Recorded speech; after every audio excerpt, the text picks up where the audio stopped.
Ô, Márcio, que outro detalhe lhe chamou a atenção no julgamento aí, Márcio? Olha, Datena, terminou agora o depoimento do médico, do Dr. Daniel Munhoz, que foi o médico que atendeu o Gil Rugai. E ele disse, Datena, que atendeu o Gil a pedido da Justiça, cerca de 2 meses após o crime. E ele se ateve ao fato do seguinte, Gil Rugai, esse jovem, esse paciente, ele apresenta alguma lesão nos membros inferiores? Então ele só quis saber o seguinte, se tinha alguma lesão ou não. Ele não investigou se essa lesão era compatível com um chute na porta entendi, ou não. Entendi. Ele tinha que comprovar, ele só tinha investigou que a lesão, desculpe, mas é para a gente deixar bem claro. Ele não investigou se ele teria uma lesão que era compatível com o chute na porta, não. Ele fez um exame geral no Gil Rugai, mas não com o objetivo específico de analisar se tinha alguma lesão compatível com o chute na porta. Podia ser compatível com briga, qualquer outra coisa, não foi isso? E aí, que conclusão ele chegou e que expôs aí no júri? Você me dá essa conclusão, que é importante, daqui a pouco, depois da próxima entrevista, da próxima matéria que nós vamos mostrar na tela. Um jovem de classe média alta, educado e estudioso. Assim era conhecido o ex-seminarista Gil Rugai. Mas essa imagem mudou na noite de 28 de março de 2004. Luiz Carlos Rugai e a mulher dele, Alessandra Troitino, foram assassinados a tiros na casa onde moravam na zona oeste de São Paulo. Ele foi morto com 3 tiros a queima-roupa e ela foi baleada 4 vezes. As suspeitas caíram sobre o filho mais velho de Luiz Carlos. Na época, a frieza de Gil ao ser informado da morte do pai e da madrasta foi o que mais chamou a atenção. Na quarta-feira fizemos as pazes, meu irmão também estava muito bem com meu pai. Eu estou indo agora para casa da minha avó avisá-la. O motivo seria uma discussão por causa de dinheiro. Gil foi afastado da produtora de vídeos do pai após o sumiço de R$100 mil. Que tipo de briga por causa de dinheiro na família? Não, também não. Trabalhamos todos na mesma empresa, eu, meu irmão, meu pai. No julgamento, o Ministério Público vai retratar o jovem como uma pessoa fria, gananciosa e cruel. Eu diria que Gil Rugai é uma pessoa extremamente perigosa. De acordo com a promotoria, há provas contundentes da participação de Gil Rugai no crime. Análises feitas em uma pegada deixada na porta arrombada da sala, onde Luiz Carlos tentou se esconder, apontaram que o assassino sofreu lesões com chutes. Exames da planta do pé do jovem mostraram ferimentos compatíveis. Além disso, uma pistola calibre 380 foi achada na tubulação de esgoto do prédio, onde funcionava uma empresa de Gil Rugai. Durante o interrogatório, Gil Rugai disse à polícia que passou no prédio, sim, no dia em que o pai foi morto, mas negou ter cometido o crime e assumiu que esteve no escritório depois de assistir um filme no cinema. A conclusão do Instituto Médico Legal do Instituto Criminalística é que uma porta foi arrombada por um chute dado por Gil Rugai e por mais nenhuma outra pessoa. E por fim, para coroar toda essa minha conclusão, eu tenho a localização da arma do crime, da arma com a qual as 2 vítimas foram mortas, no fosso do imóvel onde Gil Rugai tinha um escritório com um sócio dele. Na época, uma testemunha afirmou que viu o réu e uma segunda pessoa saindo da cena do crime. Até hoje, esse cúmplice não foi identificado. Eu não tenho dúvida nenhuma que o Gil Rugai é um dos responsáveis pela morte de seu pai e de sua madrasta. Os advogados de Gil alegam que as provas não são suficientes para colocá-lo na cena do crime.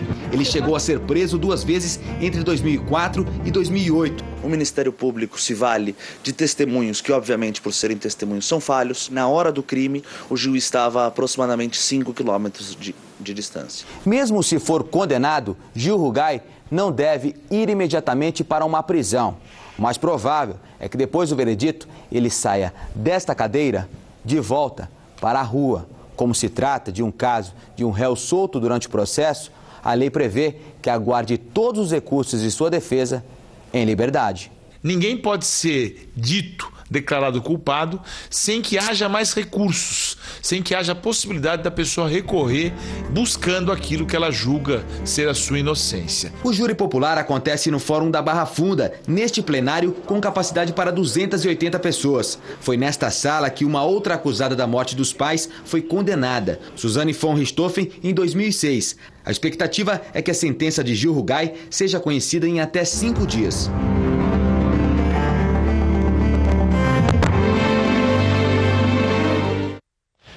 O que não passa pela minha cabeça, tirando toda a técnica que existe em julgamento, precisa mais o quê para provar se o cara é culpado, se ele for considerado culpado pelo júri popular? Precisa do recurso. Pois é, se você me perguntar o que eu acho, se o rapaz é culpado ou não, eu vou dizer para você, eu acho que ele é. Eu acho, não afirmo que ele é. Mas se o cara estava na cena do crime, hoje o vigilante confirmou que ele estava na cena do crime, se ele possuía a arma, cuja balística confirmou que é compatível com as balas que mataram a madrasta e o pai, precisa mais o quê? De um filme feito pelo Tarantino, da morte do casal com o Gil Rugai como ator principal, né? Então, eu acho que ele é culpado, Mas aí, tecnicamente, mesmo se ele for culpado, ele sai em liberdade. Aí precisa mais o quê? Esperar mais 2 anos para o cara em liberdade, se tomar uma pena de 60 anos, ele vai em liberdade recorrer mais 2 anos. Já ficou um tempão fora da cadeia. E um julgamento de 9 anos, ele não passou nem 4 anos na cadeia. 9 anos depois de um crime brutal, o cara sentado no banco dos réus. O Márcio Campos me disse que falou com o doutor Luiz Flávio Gomes. Vamos botar na tela a entrevista do Márcio com o doutor Luiz Flávio. Na tela.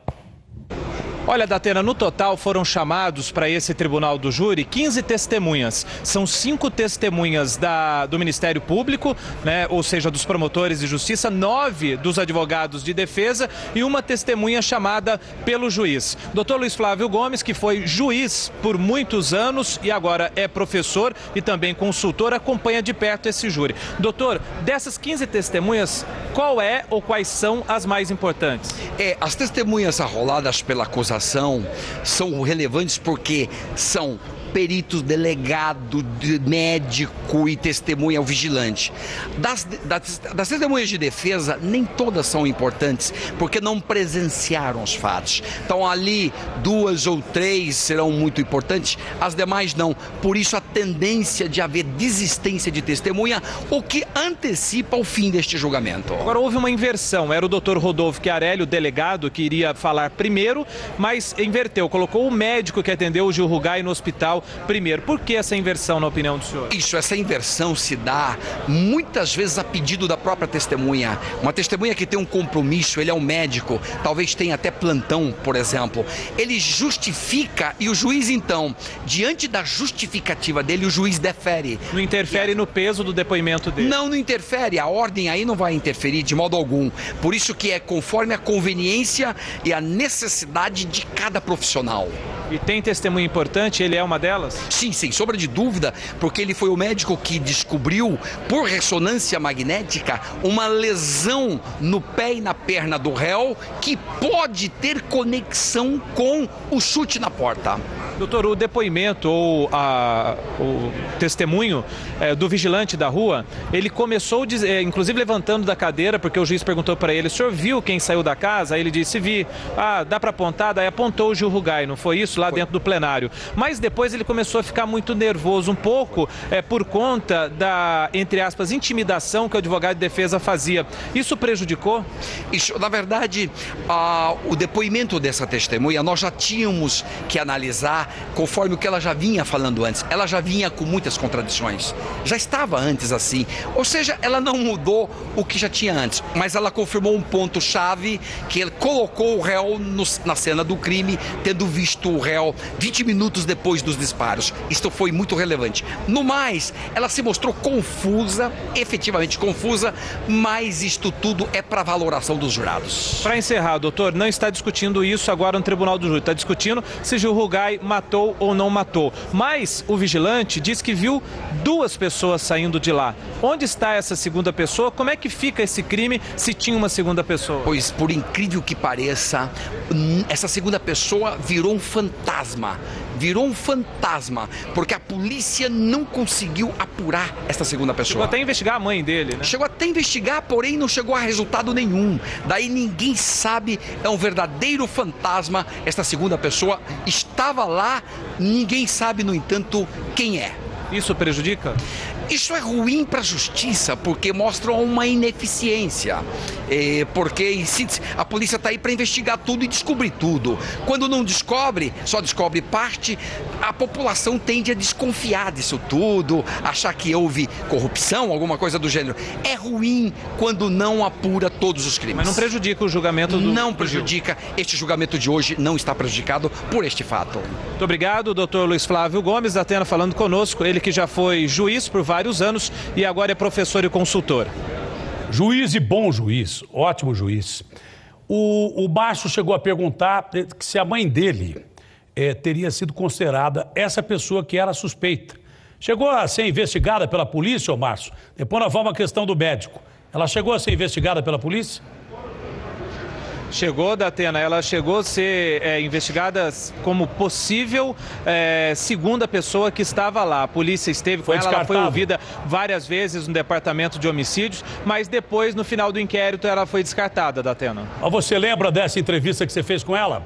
Bota na tela, por gentileza, o Latino, o Márcio Campos entrevistando a mãe do Gil Rugai. Eu estou feliz de poder esperar um julgamento em liberdade e que ele é inocente, então ele merece isso, né?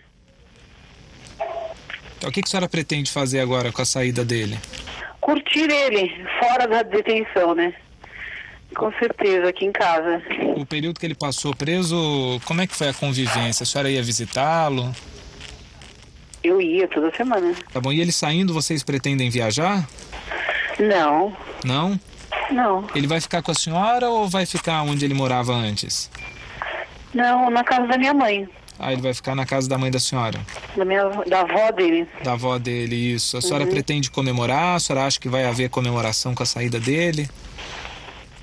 Ainda não pensamos nisso, não. Não, né? Como que a senhora classifica a decisão do Supremo? Querido, depois a gente conversa, tá bom? Bom, essa foi uma entrevista que o Márcio realizou na época com a mãe do Gil Rugai, que chegou a ser considerada suspeita, porque foi investigada pela polícia, depois descartou-se esse fato. O doutor Luiz Flávio disse que não tem problema absolutamente nenhum em saber, pelo menos até agora, né, quem é essa segunda pessoa. Quem está em julgamento aí é o Gil Rugai, mas possivelmente a polícia deve investigar, a partir do resultado desse tribunal de júri, essa outra pessoa que teria participado do crime ajudando o Gil Rugai. Agora, ô Márcio Campos, a questão do médico, rapidamente, para a gente entender. O médico fez que exame do Gil Rugai e o que ele encontrou no Gil Rugai, já que desmoralizaram o depoimento do sapateiro, foi chamado de artesão. Para mim, artesão de sapateiro, porque o sapateiro é um artesão do sapato. Entende muito mais do que muita gente, porque o cara mexe com sapato a vida inteira. Não é perito, mas também não dá para desmoralizar a profissão de sapateiro. A defesa está na dela, mas eu também estou na minha aqui, achando que pode-se muito bem pedir a opinião do sapateiro, por que não? Qual o problema? O cara que mexe com sapato entende o quê? De sapato, pô.